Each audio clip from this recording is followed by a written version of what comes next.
This is day 9 of the 90-day breakthrough challenge, and today's meeting number 2, week number 2. Today we are talking about self-awareness. We spoke about self-leadership last week. We will continue reiterating that topic because it's extremely important, and most of the other ingredients we covered this week, especially, are still under self-leadership. The pillars of breakthrough that I shared, the 7 pillars of breakthrough, what we are covering at this time cuts across some of them, but most importantly, setting clear intention. And this will run through the entire challenge, but setting clear intention, living every day as a new day rather than a continuation of yesterday, so that regardless of what happened yesterday, you can give today a different color. You can give this weekend a different color from what happened last week. You can live Monday differently than you lived on Sunday. And that is your power, the power of intention. The Bible says God's mercies are new every morning. They are not rewarmed from yesterday. They are not an extension from yesterday. They are new every morning. We are given each day anew. Each day is present. It's a present. It comes now. So setting clear intention for what we want to experience. You can choose, you can seek a breakthrough every single day. And the final two, shared accountability through the community that we are sharing. In this smaller group, reflection is not an option. It's not a choice whether or not you will reflect. Every single time you attend a meeting, it is a requirement that you will reflect. If you don't reflect, you are that vine that is not bearing fruit as part of the community. You are undermining the community. And of course, intentional self-reflection with the goal of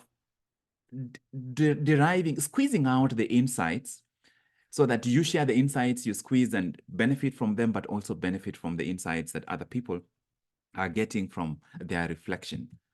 So last week we spoke about self-leadership. Today we go into self-awareness. Then next week we'll be looking at inner strengths. And the final week we will focus on finding some further clarity on vision and setting goals.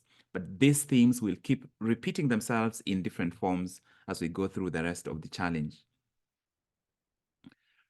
So one of the things I'm going to have to figure out is how to make this text to stop overlapping.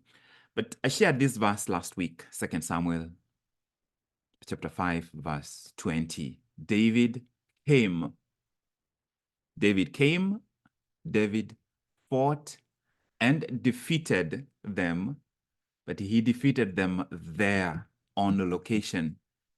Where are you fighting your battles? This is how we begin to overcome procrastination. If I have a project on the table at work, I have to have a really good reason to defer any component of that project that I can do now. If truthfully I cannot fulfill it now, then that's okay. I can defer that to tomorrow. But if there is anything, if I can delete this file and move the other file and reorganize and send the email and clear and tick these things off on location, you come there, you fight the battle there, and you defeat that project there on location. When I act like that, when I become more intentional like that, then it gives me fodder for me to observe my behavior when I am at my best, so that I can start realizing, I can develop an awareness of me being effective, so that I do not remain stuck with the me that is always ineffective. And that is how I begin to use intention to bridge the gap between this me and the me that has been designed for me to become. Bridging the gap by creating a new self-awareness. Training my consciousness to start painting a new identity for me, an identity that is based on came, fought, and defeated on location. If I am at home and there's a room that needs to be arranged or reorganized, and I have 10 minutes, I organize on location. at that time what I can organize so that I do not defer what I can do right now. Living intentionally, because what this does is it takes away the element of overwhelm. When you are on location at work, you cannot be worried about what's happening in your closet or with your car or with your compound. You are on location. You have one battle that you need to fight. You came, you fight, you defeat on location. So that then, if you do that, then the breakthrough component is not under your control. The Lord has broken through for me. I'm not doing it. He is breaking through for me, but I am doing my part on location. That is the source of power, and that is how we master ourselves. Mastering others, as Lao Tzu says, is strength, but mastering myself, mastering yourself, that is power.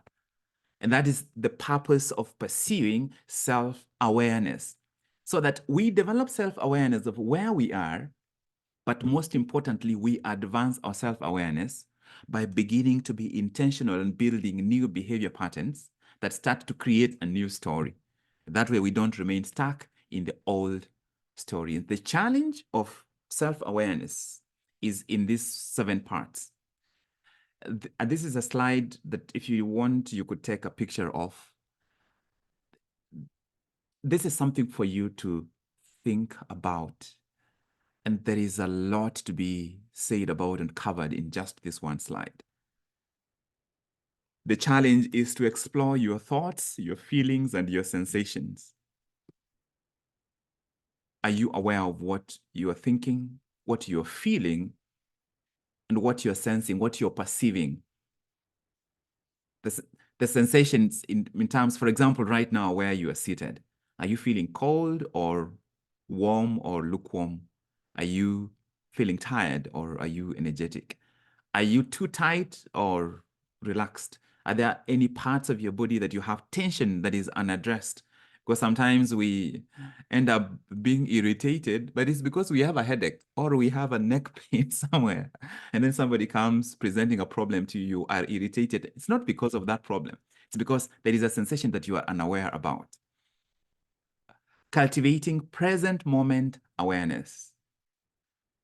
Deciding when you have a project in front of you that you need to do and you feel a strong urge to procrastinate, figuring out why. Is it because you are dehydrated? Is it because you are hungry? Is it because your eyes have been staring at this laptop so long, you're tired, you need to take a walk? Is it because you need to call someone that inspires you, or just take a short break and take a walk, or find a snack, so that you are aware of what is going on? Because every single time you need to make a decision, you're driven to take a choice, the choice is driven by feeling. What feeling is driving you to procrastinate? It's what is it you are trying to avoid? Once that is clear, and that comes from present moment awareness, it gives you the power to begin to overcome that pattern. The practice of non-judgmental self-observation. When I end up, for example, reacting maybe with frustration or anger, and I observe without judgment, I'm looking for the reason why. If I've reacted angrily, most of the time it could be maybe there is a rule I have that patients should not raise their voice when they're talking to me. If I am not aware of what that rule is, I'm going to be subject to the world. Every single time people raise their voice, I'm going to be angry. So I become subject. But if I observe myself non-judgmentally and realize I have anger, I have felt anger. Why did I feel anger in this situation? Why did I feel frustrated? Why did I feel disappointed in this encounter? The practice of deepening your understanding of your emotional patterns. What kind of emotions do you ordinarily experience, and what kind of sequence do they follow? How quickly can you go from excited to I am about to what kind of pattern do you have, and how did this pattern show up in your life?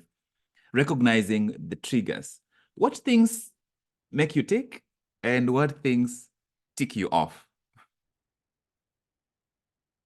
Cultivating self-compassion and self-acceptance,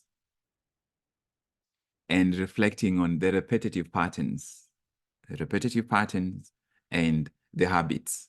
When we run the tapes, one of the reasons for running the tapes is to begin to see what habits are in operation in your life. A simple one for you to ask yourself is, from the time you wake up, how soon do you find yourself on the phone? And when you first touch that phone, where do you first go to? Is it opening your Bible app or your spiritual text app, or is it checking notifications from one of the social media platforms? It's the running the tapes allows you to figure out the repetitive patterns and habits. This by itself, if we did sufficient work on just this slide at a personal level on a consistent basis, this by itself would be transformational. So I'm going to just ask a couple of people, just share with us in 2024. In 2024, what would be a meaningful personal breakthrough for you?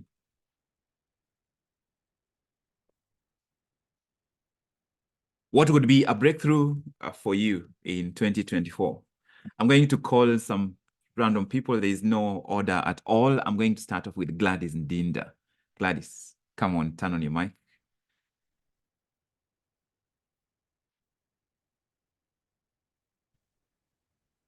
So Gladys. Hey, good morning. Thank you. For some reason, your microphone has a DJ is scratching your voice, but hope.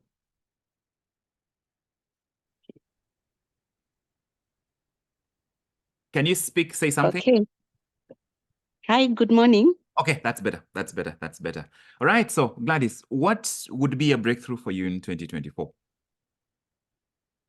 A breakthrough for me, my focus this year is to be focused, especially in my workplace. Last year, something happened and I found myself very distracted along the way, and I found myself carrying forward that. And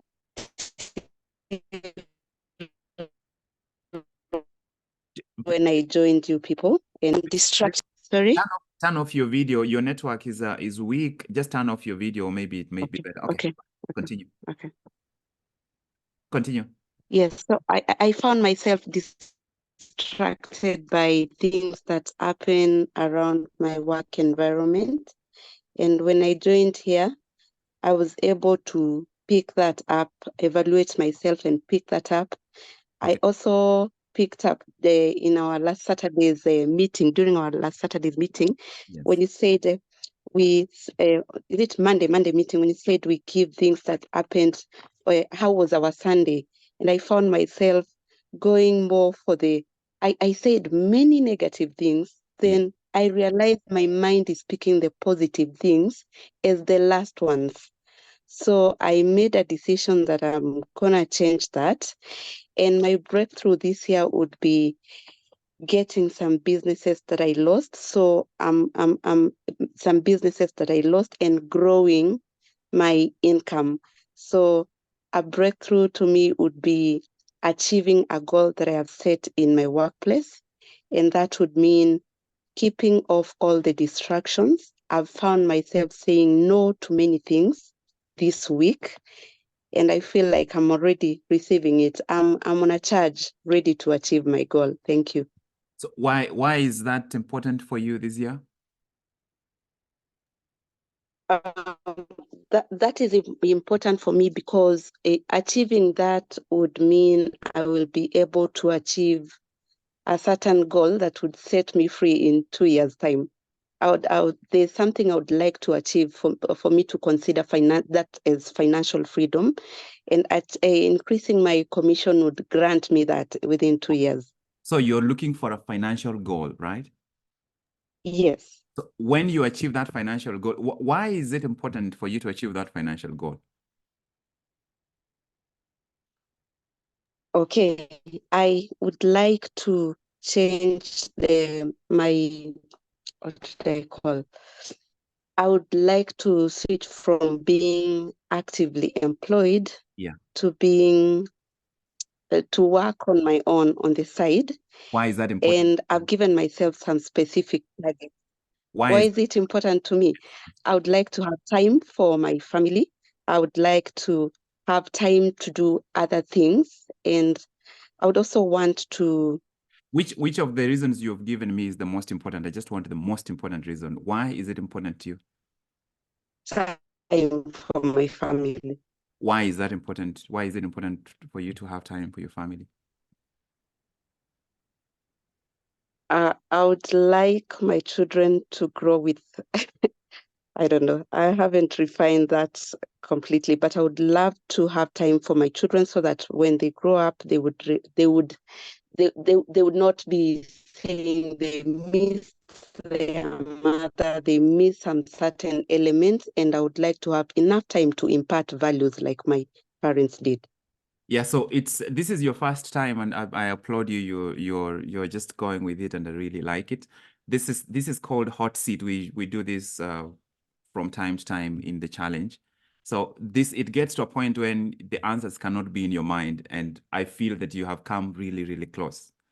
And you've actually given us a really deep reason that you're doing this, literally doing this for your loved ones, your children, right? So why is it important to you, Gladys, that 20 years from today, your children say that you were there for them? Wow, you gave us an example of this Awori family, and it sent me thinking, what would I want my village to remember me for? And I said I would want my people to remember me for a certain thing. So I said if I can have time, like to impart those values, time to pray for my children, maybe I will be able to break a cycle that has been there in my family, and my children would not have to struggle. I would not have to stay longer periods before they get for job. Probably the prayers I'm sending today will cover them in future. Wow.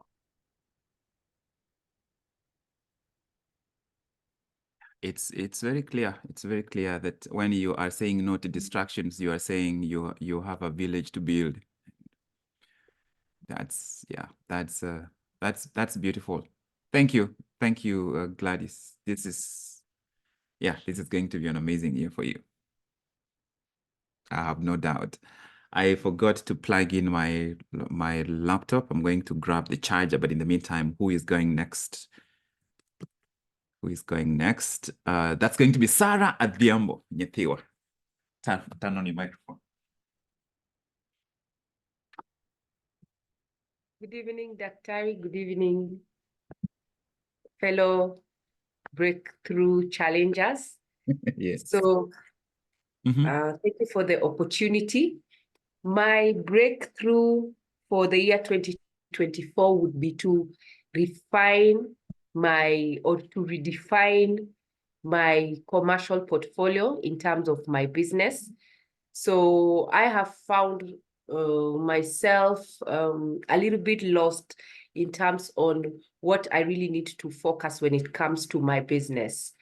I would say for the last 2 or so years, I have found myself focusing on a number of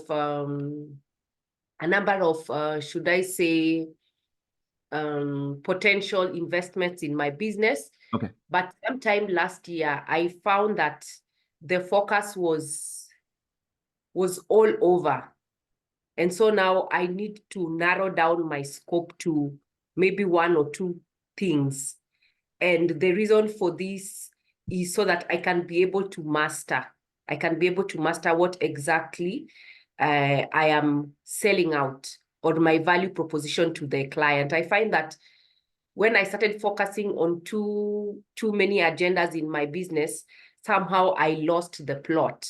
Okay. But right now I'm in a point in time when I'm feeling like I need to redefine my portfolio of business so that I can be able to give to the client what really I have promised them initially. So it is December 2024. It's been an amazing year. and your goals in business have come through, and you have them in your hands. So tell me what you have in your hands. It's December 2024, 31st December. You have been insanely successful. Tell us. So I feel a sense of fulfillment now that I am able to have this impact or change a life of two to, you know, my clients.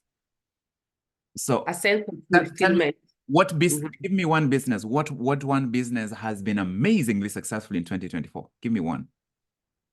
In 2024? Yes. I would say soft skills training. Soft skills training. How many clients do you have? In December 2024, 31st December, how many clients do you now have? We are not in February, we are in December.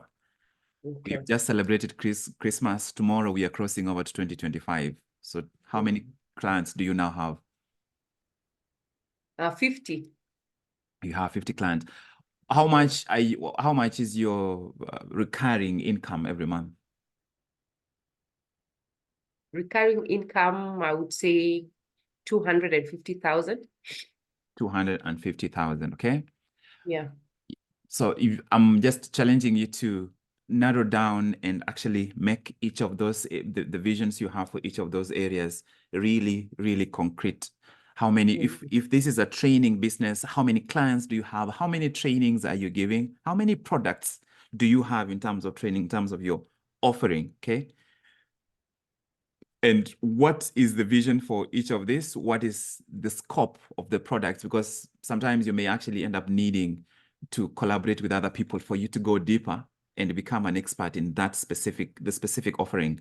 It's the training area. I've been in the training area. It's very easy for you to become amorphous and try to offer everything. But most importantly, so all these goals you've really made amazing progress this year, right? Why does it matter to you so much? It matters to me first on a personal level because I believe I'm a lover of consuming knowledge. So by sharing knowledge, by being impactful in the learning and development space, I love interacting with people. And if it brings more value that as I interact with other people, then I get to not only share knowledge, but also acquire knowledge. So I believe why is it important for you to share and acquire knowledge? For growth, I believe sharing knowledge. Why is it important for you to grow? It keeps me alive. What does it mean for you to be alive? Being alive means waking up every single day and having meaning and purpose. What does meaning and purpose mean to you as Sarah? Yeah. Wow.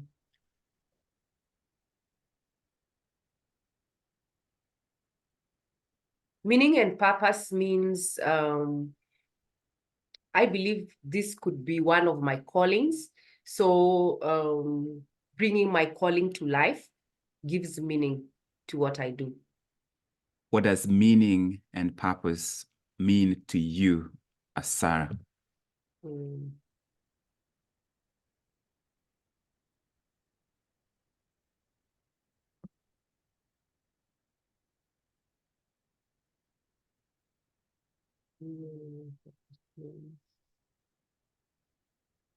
It gives me a sense of achievement and fulfillment, as I have said. Why is it important for you to feel fulfilled?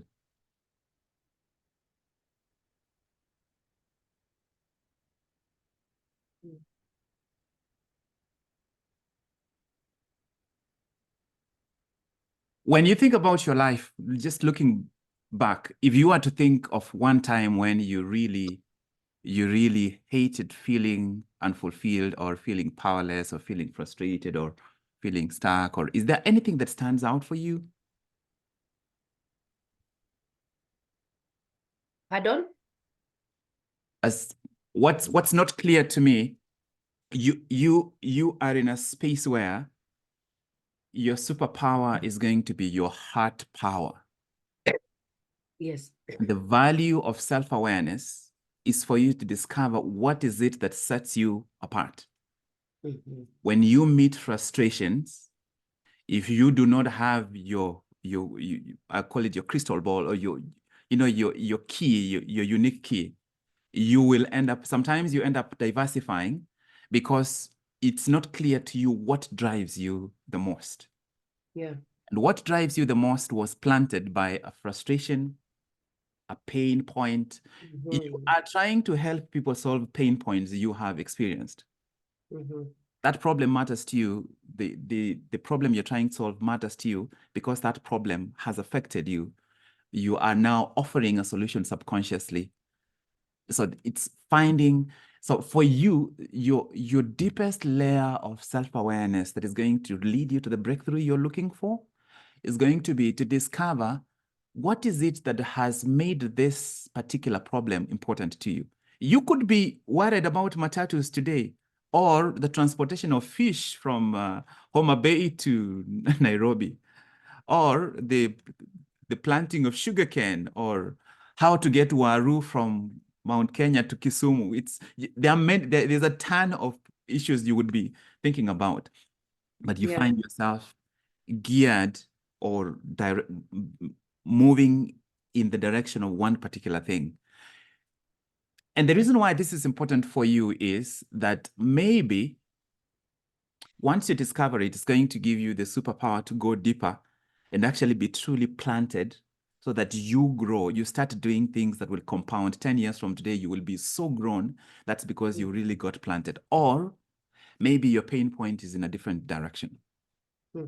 So that sometimes you get distracted by trying many different things because you are trying to solve problems on a surface level when the deepest thing in you has not been touched. All right.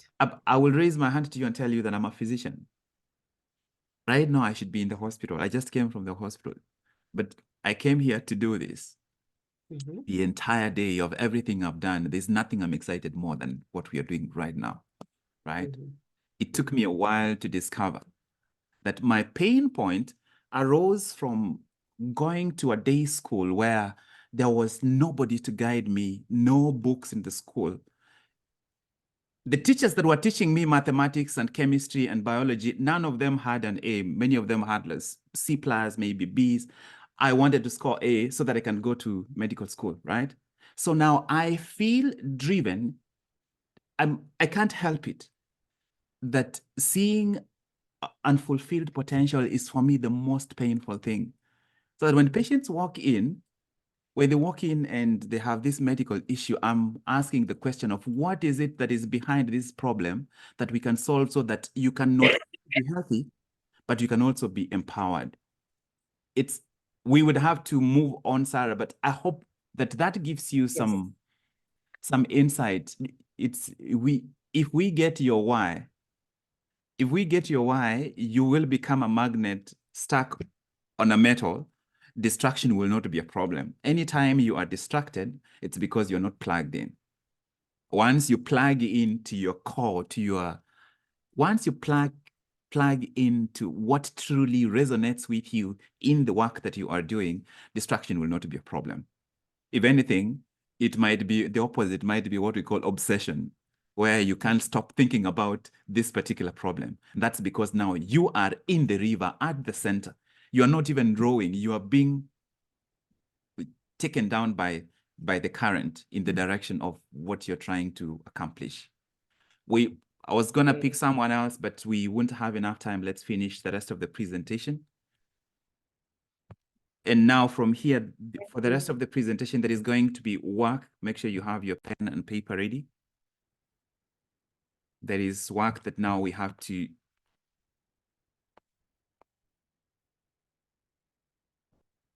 do. Okay. So the breakthrough, any area of that you are seeking breakthrough, and this is for everyone. We've spoken about this during the Momentum Challenge, but this is a foundational piece that everybody needs to be aware of. When you are looking for example, if you listened to Gladys. Gladys is the one, the central thing that is going to drive her is deep connection. For her journey in 2024 towards her breakthrough is going to be driven by deep connection. You and I need only 4 things, and it's these 4 things on the screen. Number 1 is deep aliveness. Deep aliveness in terms of feeling really fully alive. And not occasionally, but almost on an ongoing basis. Feeling alive enough to be energetic moment to moment to moment to moment. So that I go to bed not because I'm falling asleep, but because I am getting into bed to rest. And that is the language we were speaking about, falling asleep. I slept like a dead person. It's, you hear people say that, you're like, okay, yeah, that is your choice. Deep aliveness, having the energy to do what you need to do, but also even having enough energy for you to actually rest. Deep connection. Community feeling is something that we cannot escape. We are wired to be social beings. Sometimes you don't do well because in your connectedness, there is someone whose opinion you care about, and that relationship is fractured and it affects everything else. And this is some of the work that we will need to do to see what needs to be cleaned up, to see which are some of these people whose opinions you actually need to decide that it doesn't matter. Those former high school classmates, those former classmates you went with on a camp for a weekend, it's just whose opinion you can actually eliminate. It continues to exist, but you have decided to close that valve that it no longer matters. Deep meaning. This is critical, especially for Sarah. It feels to me like this is where your key lies. Meaning. When it comes to growth and learning and affecting people and contributing and changing the world, you are talking about meaning. You're talking about usefulness. But you cannot be usefulness in a general way. You can't be usefulness in, a knife cannot type. A car cannot fly. You have to be useful in a specific way. And that is the goal of uncovering your purpose, or at least uncovering the domain where your purpose is most effective. And of course, a deep fulfillment of desire. There is nothing as painful as living through most of your life with unfulfilled desires, but even worse, with frustrated desire. And a lot of the times, our frustrated desire is frustrated because we are trying to fulfill our desire in a domain that is misaligned to who we've been designed to be. Ambition is not a choice. You are designed to grow, and that is an inherent force of ambition. When we align our ambition with intentionality, and then it gives us power to actually start fulfilling the desires, because the actual fulfillment of desire requires moment by moment. What I want in 2024, what you want in 2024, that will ultimately lead you to breakthroughs, and you may have a series of many breakthroughs, is deep aliveness, deep connection, deep meaning, and deep fulfillment, moment to moment, day to day. If I didn't get it yesterday, yesterday is gone. I wake up today and remember that moment to moment, deep aliveness, deep connection, deep meaning, deep fulfillment is what I am seeking for. I have a question for everyone on the call right now. What is the single most important habit that you can build this year? And I would like a couple of responses before we move. What is the single most important habit? Could you have some responses? Shalene, then Fanis, and then Esther Irongo.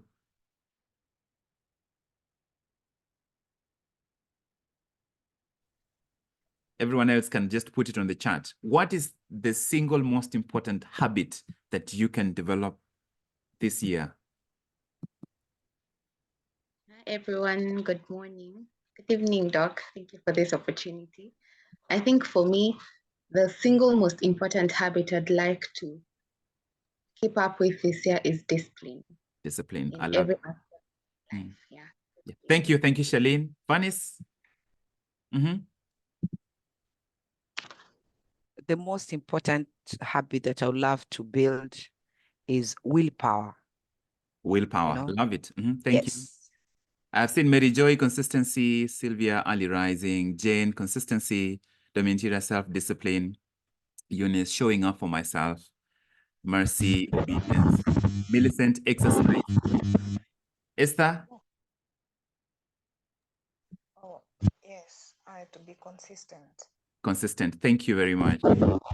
I love all your answers.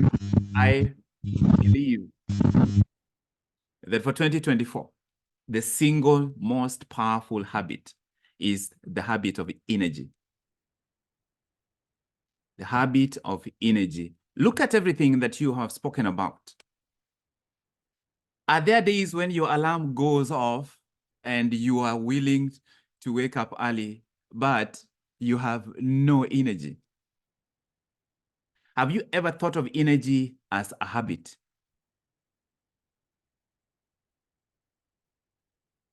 Energy is not just a choice. Energy is a habit. The single most transformative thing for me as a person, especially since I started the training here in the US, is the habit of energy. And it doesn't sound as, I don't know what comes. Let's get a couple of responses. What comes off to you? What do you understand? Let's go with James and then Sylvia. What do you understand? What's your perception from energy being a habit? Okay. It means that it is something that takes on a pattern, and if we are not careful, that it takes on the wrong pattern, and we find that we do not have that energy for the things that we need the most, or we have it for everything else. Thank you, Mogire. Sylvia. Question. You mean what is my understanding of a habit or energy? Energy as a habit. Energy as a habit. What sense does that make to you? I'll start by habit. In general, what a habit means to me is a thing that happens on an ongoing basis and without too much thought. It's just something that has become an automatic either activity or, it could be energy. So energy as a habit would be a state that you are in for the most part of either your day or the most part of your week. So energy as a habit is to be in a consistent state, whether you're going to be in high energy or excited. It's something that you develop over time, but it's not an automatic thought to have energy as a habit. Usually it's a thing that you do. It's an early rising, it's being consistent in something. Energy is generally not the first thing that comes to mind when you think of a habit. Yeah. Thank you so much.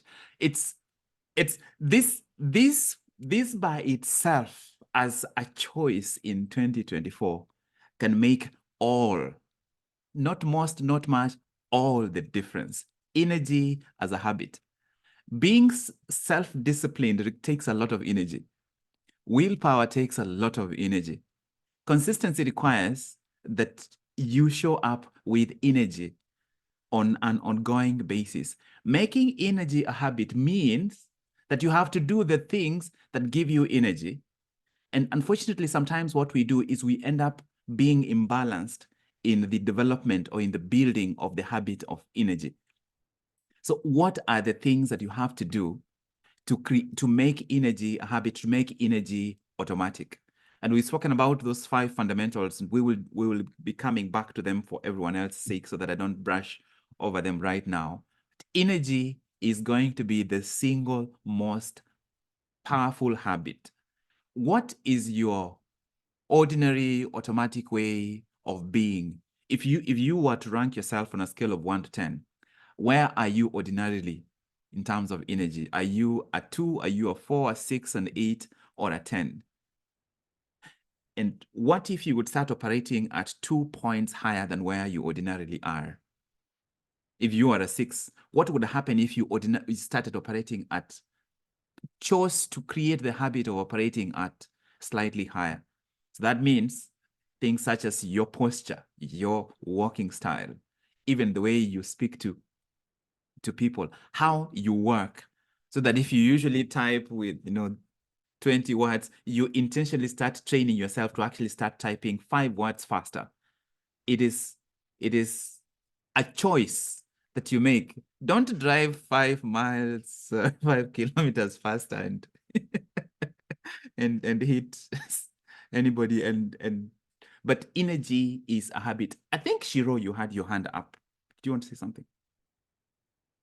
Yes, I did. Okay. When you talk about energy, there's something I talk about. So, for me, I went to campus, Kumbaro, like when I was working, and so I would go for evening classes. So because of that, you're working the whole entire day, and you're in class until about 9. I'd feel like my energy levels are so low until a friend calls me to go out.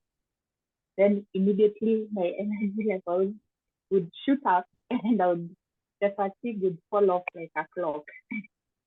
And all of a sudden you're ready to cross down even to Peter. So I think I get what you mean about directing your thoughts, your body, and everything towards doing something. Yeah.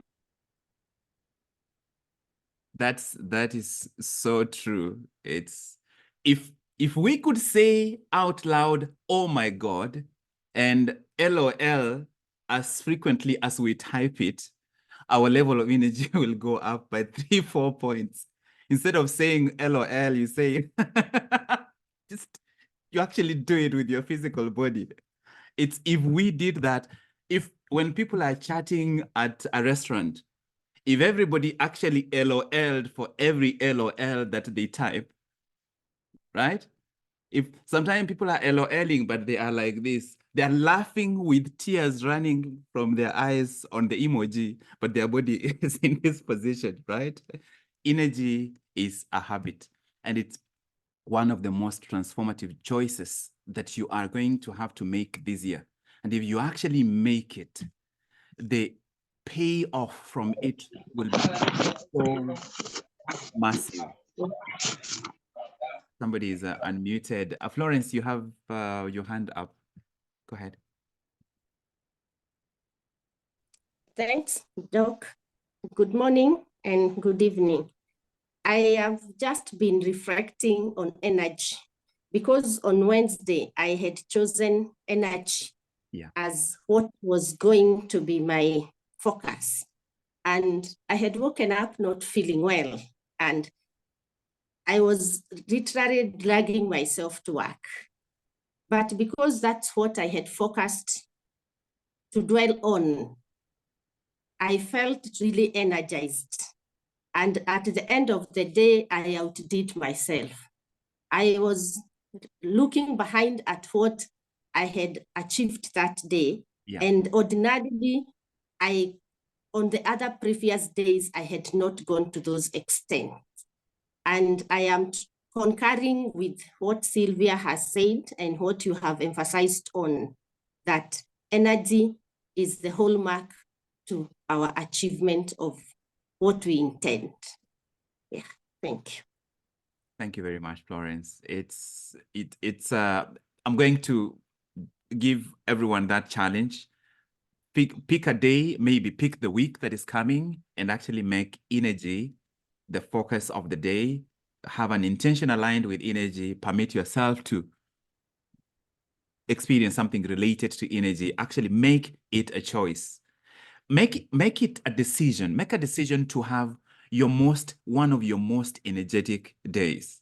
And then we'll come back here and see how that your experience lines up with what Florence has shared. Thank you, Florence, for sharing that.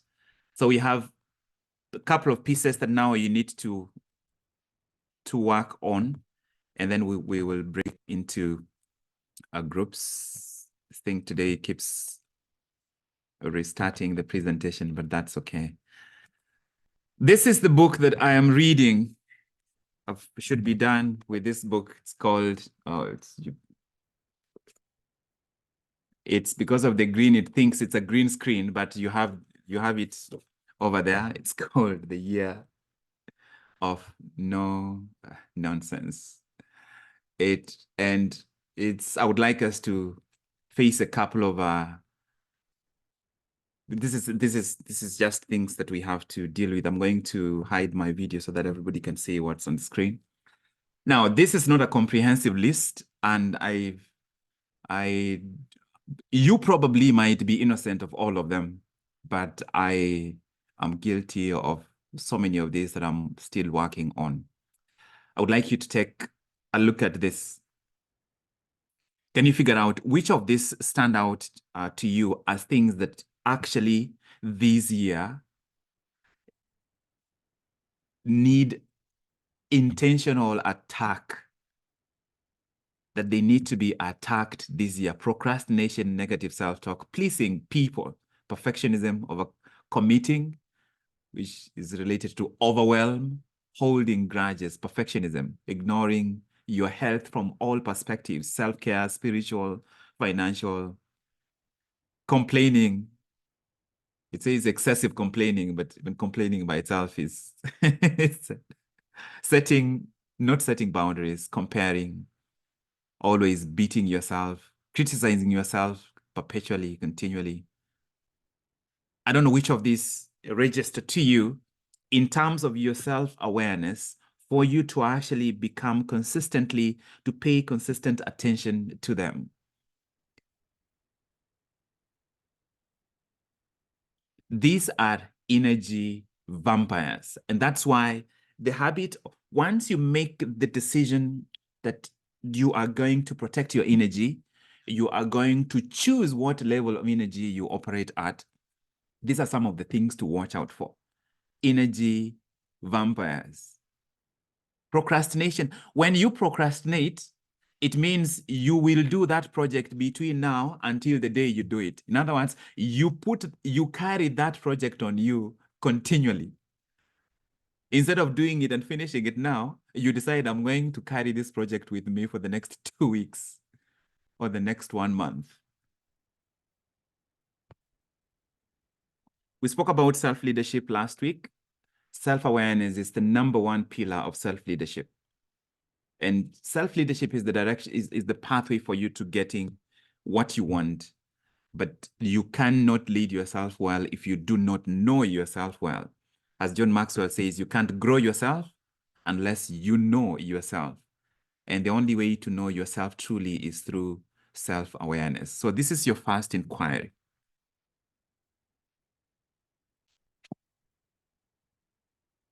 We'll only be able to do this first inquiry, and then from there we go to the breakout groups. So you have 4 minutes to do this. The important thing here is for you and I to become conscious about the level at which we rate with regards to each of these areas. To what extent do you have the ability to observe yourself? Number 2, to what extent do you take responsibility for everything you feel and everything you do? Leave out everyone else, just you. To what extent do you take responsibility? Number 3, do you actually direct your thoughts and actions intentionally? If you were to rate yourself on each of these on a scale of 1 to 10, where would you score on number 1, number 2, number 3? And then number 4, do you wield control over yourself when you are tired, when you are hungry, when you are sleepy, when you are frustrated, when you are angry, when you are fearful, when you are uncertain, when you are conflicted, when you are overwhelmed? Do you wield control over yourself during that time? It takes a lot of energy for you to control yourself when you are angry. It takes a lot of energy for you to type the last page of that report when you are hungry. It takes a lot of energy for you to continue solving the conflict even when you are frustrated. And it requires your level of awareness to actually be very healthy. Just give yourself a number. Give yourself a number. To what extent do you have the ability to observe yourself on a scale of 1 to 10, where 1 is, oh my goodness, you don't. Number 10 is, you are fantastic. Number 2, to what extent do you take responsibility for everything? In other words, everything you think, everything you visualize, everything you feel, everything you say, everything you do. Just in the domain of just you, leaving out other people. Number 3, to what extent do you actually direct your thoughts and your actions and your words intentionally? And number 4, to what extent do you control yourself when things are not smooth? It's very easy to control myself or for you to control yourself when everything is smooth. When things are not smooth,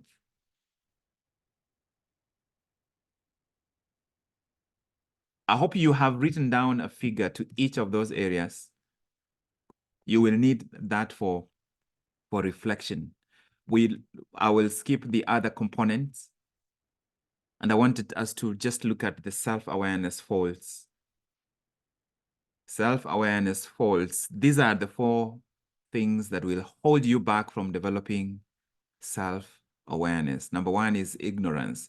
Ignorance doesn't mean you didn't go to school. It just means you are not aware.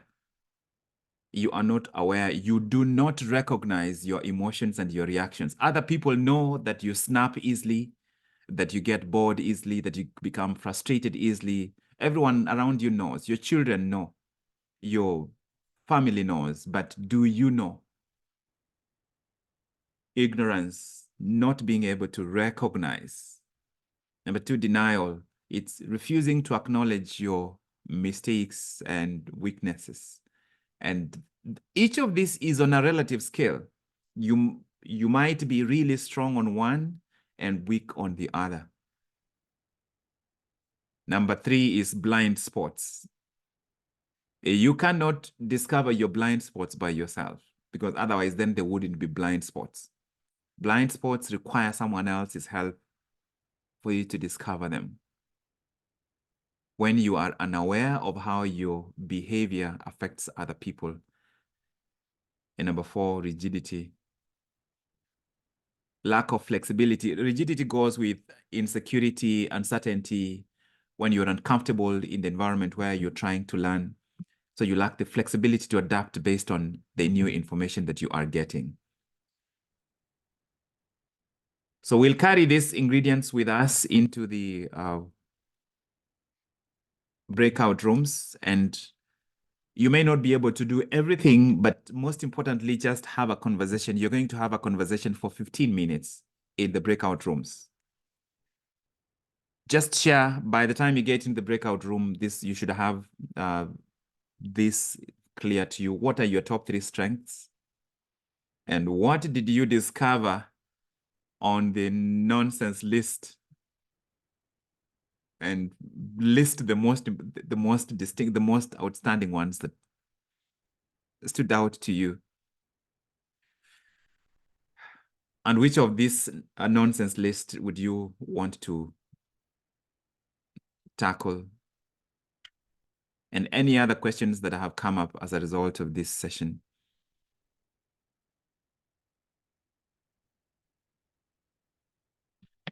I am sending you to the breakout rooms now. Please join your breakout room. Once you see it, join your breakout room, and the link should be coming to everyone right now.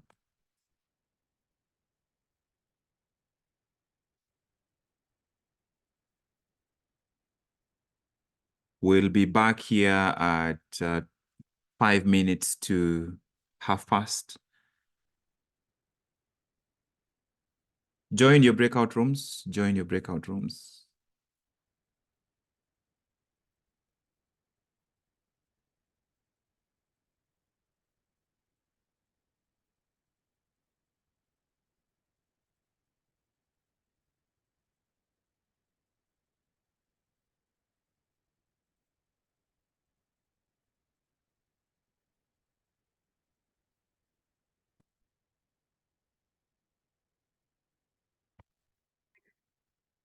So the agreement for the week is going to be agreement number 3. The first one we did was be impeccable with your word. The second one is do not take anything personally. The next one is do not make assumptions. Watch this week, watch yourself and how you deal with assumptions. Assumptions about other people, assumptions about expectations. I found this in a separate writing, not in the book itself. Making assumptions in our relationships is asking for problems. Often we assume that the people that know us, they know what we think, and we don't have to say what we want because they should know. We assume they are going to do what we want. When they don't do it, we feel hurt. And we are like, you should have known. You should have known I wanted chapati for breakfast, not mandazi. The challenge this week is to resolve, I won't make assumptions. I won't make assumptions. Find the courage to ask questions and express what you want. Communicate with others as clearly as you can to avoid misunderstandings, sadness, and drama. There is a section of the hospital we call OPD. OPD also stands for other people's drama. With just this one agreement, you can completely transform your life. That's what he says, and I believe it's true. This is when we separate God's business. We don't delve into that, and other people's business. My business is to communicate clearly with you. I wanted to make sure that you've seen that before we close up. Our next meeting will be about strengths, and that's going to be next Saturday for you, next Friday for me. And I will see you on Monday for a daily reset. We continue to work on declaration of intent. So see you on Monday at 5:30 in the morning. I'm thinking this is actually our 5 a.m. club. Perhaps it should just become House of Mastery 5 a.m. club. We'll see. That's the end of the formal presentation. And now we'll just go back to see what transpired in the groups. And I did that because we're already at 6:30. If anybody needs to go, the meeting is officially over, but we are now fellowshipping, making sure that we get value from some feedback from the groups that you went into. So I'm going to invite, so we have 7 groups. We'll invite someone from each of the groups, and that way we can wrap up really quickly. So who is presenting group number 7, which ended up being the largest group? Group number 7. Could we please have someone from each of the groups so that we don't waste time asking for a volunteer? Group number 7.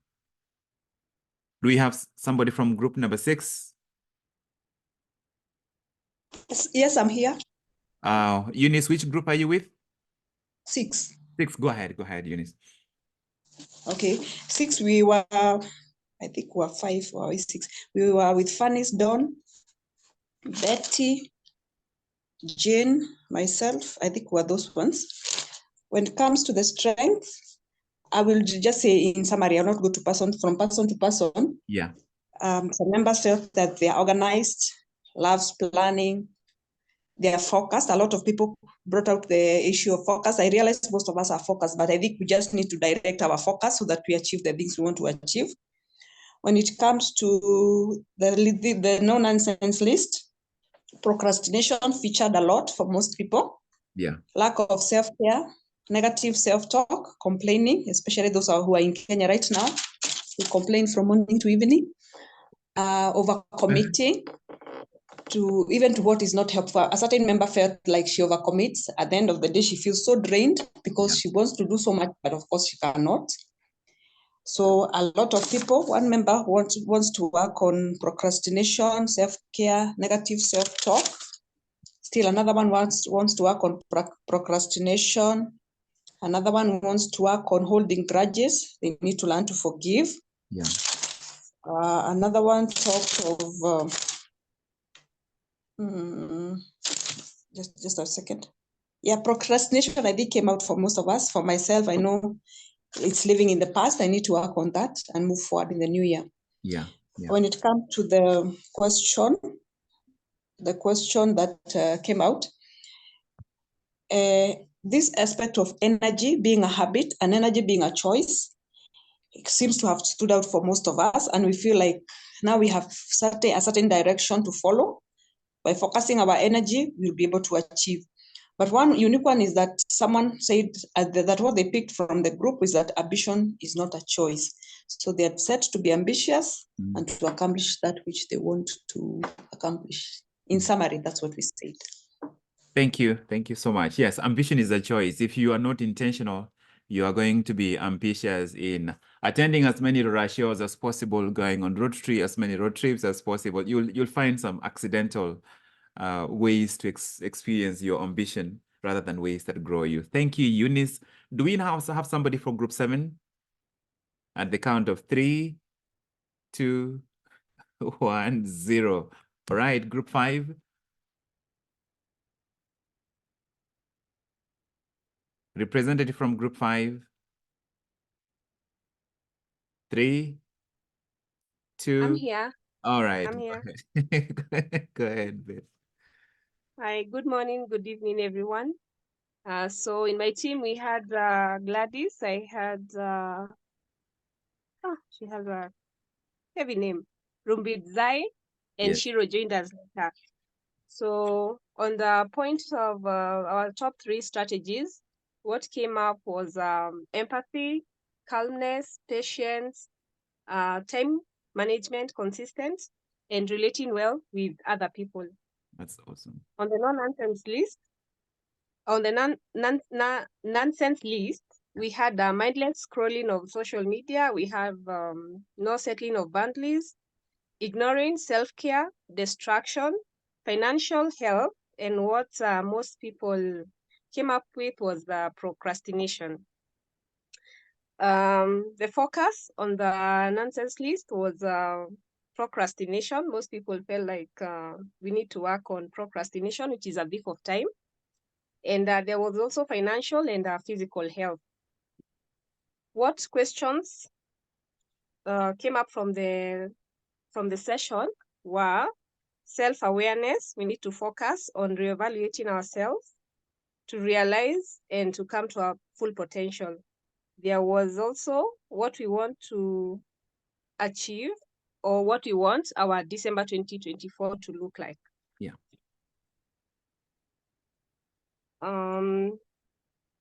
Yeah, that was basically it. Thank you. Yeah, thank you very much. Energy is a choice. Energy is a habit. And that can be one of the biggest shifts that we can make this year. That was group 5. Group 4, please. James here for group 4, and being in the same group with Mary Joy has meant that I have a lot of energy from the Kesha and from this meeting, and I am bringing it all here. Yeah. So we had a lot of, we had a very interesting discussion where some of the strengths that managed to come up were, not surprisingly, energy as a strength, helping others, being prayerful, being genuine, honest, dedicated, and open-minded.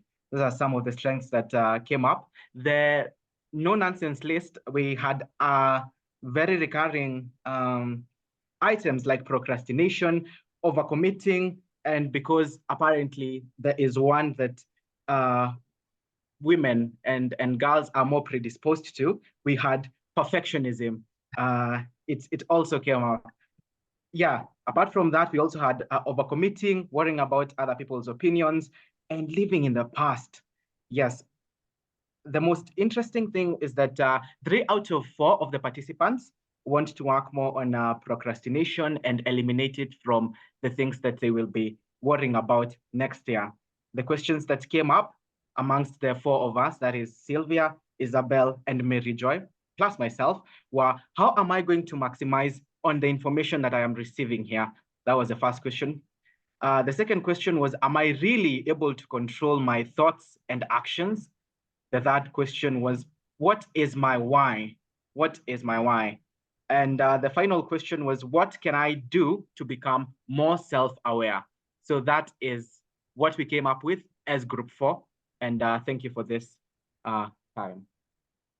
Thank you so much, James. And I would like, from the House of Mastery and all the Board of Governors, I would like to say that it's not our opinion that perfectionism is gender specific.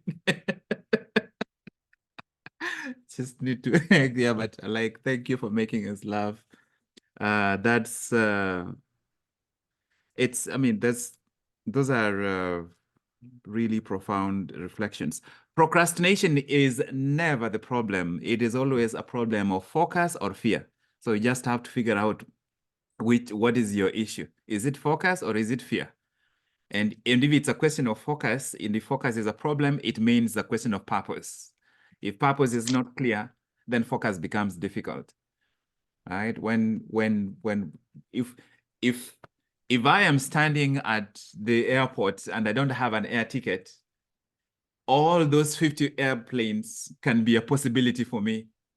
But if I have an air ticket going to Turkey, there's only one airplane that I need to go with. So it's either fear or focus, that procrastination, so that you're procrastinating because you're not clear. Because when you procrastinate, you never procrastinate and just sit there quietly. You procrastinate and start doing something else, right? You don't, when you procrastinate, you don't preserve the energy. You utilize the energy, but now you're doing something else, but the thing you need to do is also in your brain. In other words, you're doing two things, one of them passively, another one actively. The passive thing that you're doing is the active thing you're doing is a distraction. The passive thing that is just hanging over your head is the important thing, but you're not doing it. It's either lack of focus or fear. And it's so a couple of layers. It's an emotional reason. You don't procrastinate for logistical reasons. It's always an emotional reason. Let's go to that was group 4, group 3, please. And then group 2, group 1. Group 3? Yeah, group three is, wow, the ladies were really, really lovely. So yes, the commonality strengths were organization, but me, I was not included there. I'm not, personally, that was not my top one, but there was organization, there was compassion, there was mercy, such beautiful. And then the biggest, what did we call them? The ones which, the no-nonsense list, the top one was procrastination. It was procrastination, it was self-care. Many of the ladies take care of others and not themselves. So self-care, and then people-pleasing. That also came very, very highly. The question was, when you ask the question, what would be a meaningful personal breakthrough for me in 2024? There was no, people felt, there was no clarity. They realized, hold on, I'm not clear actually. I've been thinking that I'm clear, but now it's gray. So there's no clarity for them, and it's not specific. But the most touching thing that was discussed in the group is that many of the members have lost loved ones because of emotional depression. Actually, 2 members have close friends who have lost people through suicide. Yeah. So they felt they need to be here because they need also self-awareness, because they realize they also, we are all going through that kind of situation. So for them, they have really found a home here where they can be able to express themselves emotionally. Yeah. Wow.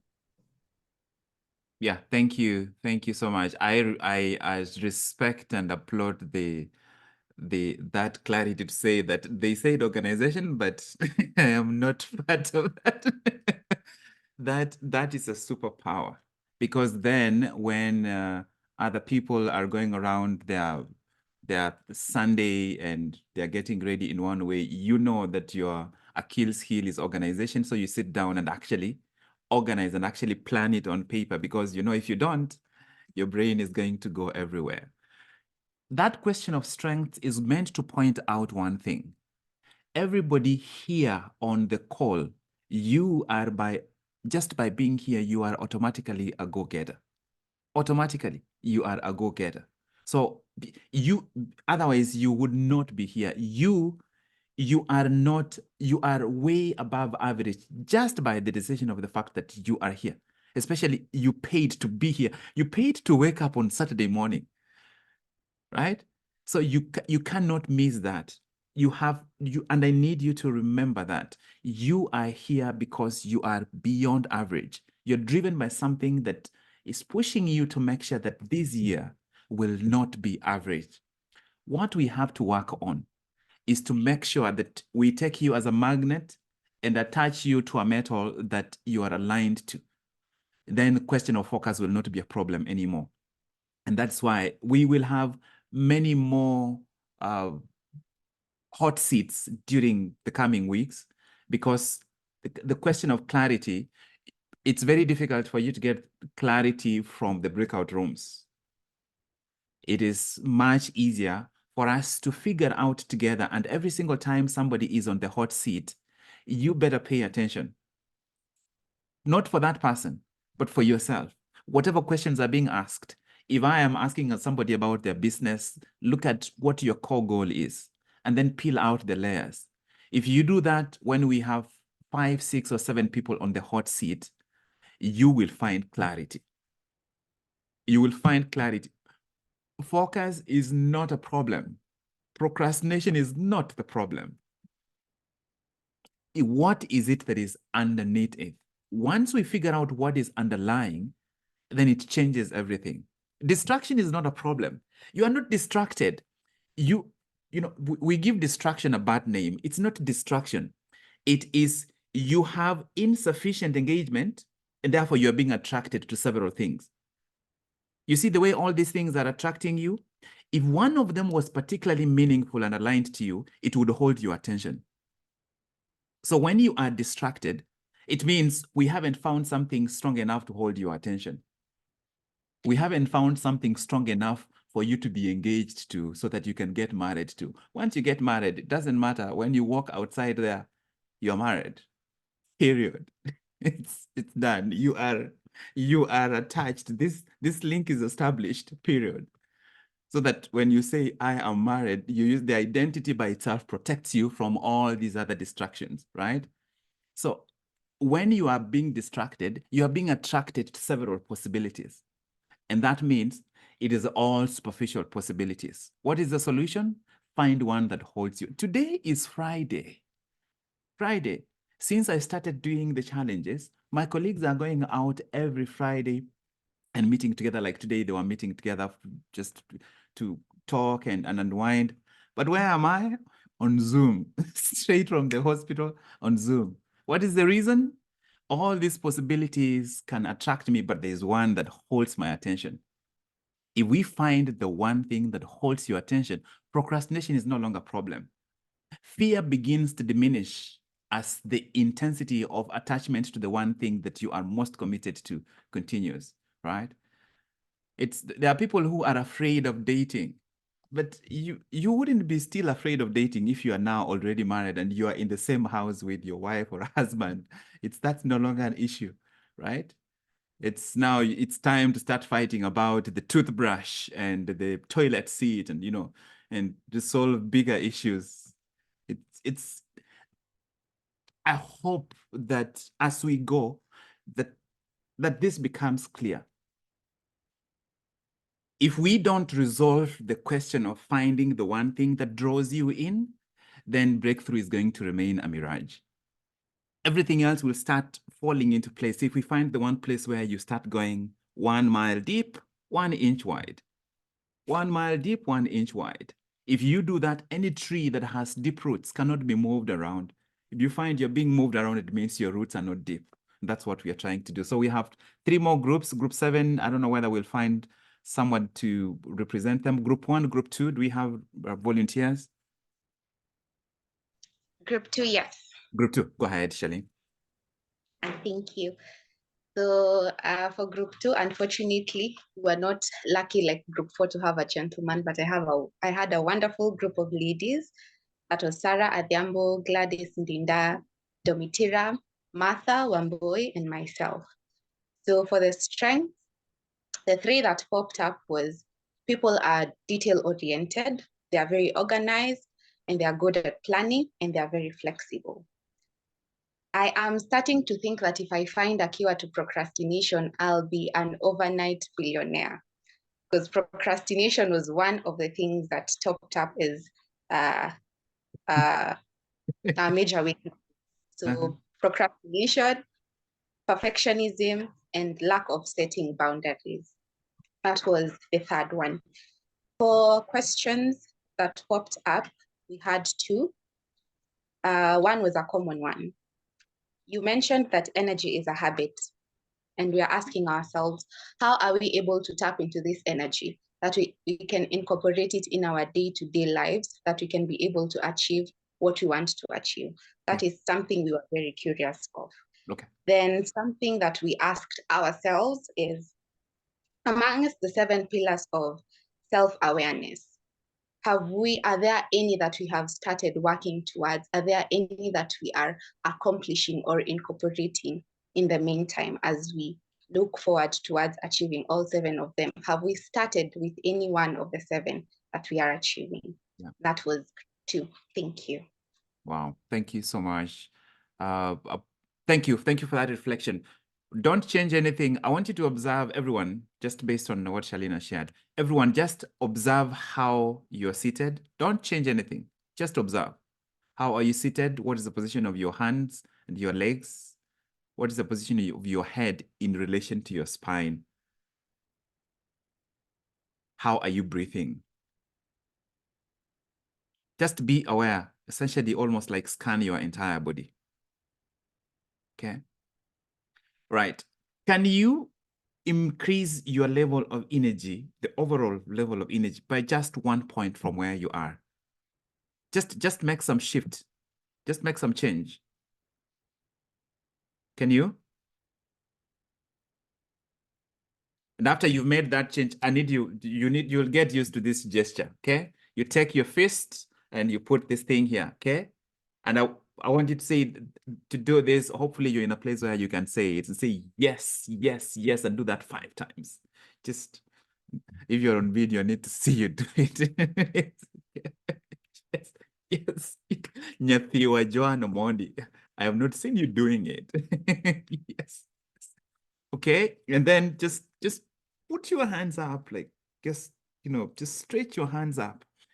Then take really long, deep breaths, in, out, just then make some movement. Just, all right. Okay, stop. And I need you to now just observe your body. Just observe. Has anything changed? I don't know, because if you've done it, if you haven't done it, I don't know. Do you feel like anything has changed? It's every moment, wherever you are, you can choose the next level of energy, but it requires that you have to change your posture. You have to change how you are interacting with your body. Sometimes you actually need to walk away. One of the things that you have to do every single day is actually stretch. Go on YouTube and find just simple stretch exercises. Stretch your neck. If you work in an office, you have tension around your neck and shoulders 100% of the time. 100% of the time. And then now add to that the strain of looking at the screen all the time. And then, of course, looking at the phone all the time. So these exercises by themselves, just simple moves like those. And then, of course, you go into the bathroom, you don't do it in where the people are like, I'm ready to start working on this report. And then you show up, you can tune into the next level of energy. You don't need to go 10 points higher, just the next level. And especially in the course of the day, you can be at higher energy at 2 p.m. than at 8 a.m. And that's because of the choices that you're actually making. I hope that this begins to make some sense. It's your energy is 100% attuned to and controlled by your posture. If your brain says, oh, now we are slumping, it must be 3 p.m. right? You can wake up in the morning and your brain thinks it's 4 p.m. because you wake up and you're like, okay, so where is the bathroom? Where is the kitchen? Right? If you wake up, you're like, this morning, I'm going to be productive. And my energy level, yesterday it was 6.5, today it's going to be 7. This is almost 11 p.m. on a Friday. I hope you can tell it's like I'm probably at maybe a 7 or an 8, right? I shouldn't be at that level of energy at this time in the night. Energy is a choice. Group 1, then we will finish there. Thanks, Doc. Group 1, I didn't have the privilege of having a gentleman in the group. We were 5 wonderful ladies, Jacqueline, Millicent, Eunice, and Mercy. And some of the strengths that came out from the team were that some are good listeners, persistent, assertive, and others have very good people skills, are committed to the family and the loved one, confident, focused, and being result-oriented. And some of the nonsense that they felt that they need to drop them like yesterday, or like a hot potato, were like their procrastination, which was rampant in all the 5 ladies, ignoring the health aspect, that's financial, spiritual, and health, and overcommitting and not putting boundaries. The focus areas was an overwhelming must cut off was procrastination, putting boundaries, and having purposeful relationships, and working towards health aspects, that's the spiritual, the financial, and the health. Some of the questions that came up from that interaction are what to do to be self-aware, which I think we are addressing now, and what makes us to procrastinate a lot, the root cause, which you have already partly addressed, and how to raise the energy levels, and how to strike a balance between being self-awareness and relationships that we establish. Yeah, because there is a feeling that can limit the extent of how you become vulnerable and how you have deep connections. Yeah. Yes, thank you. Yeah, thank you. Thank you so much, Florence. Those are great reflections, and you had a public speaker right next to you. Continue nurturing him or her. Yeah, right. Thank you. Yes. Thank you so much. I think we will close it at that point. This extra time, we've spent all of it on reflection, and we still have a couple of pieces that whatever pieces have remained will be included in the sharings that will continue to come maybe during the week or at our next meeting over here. I will now stop recording. Is there any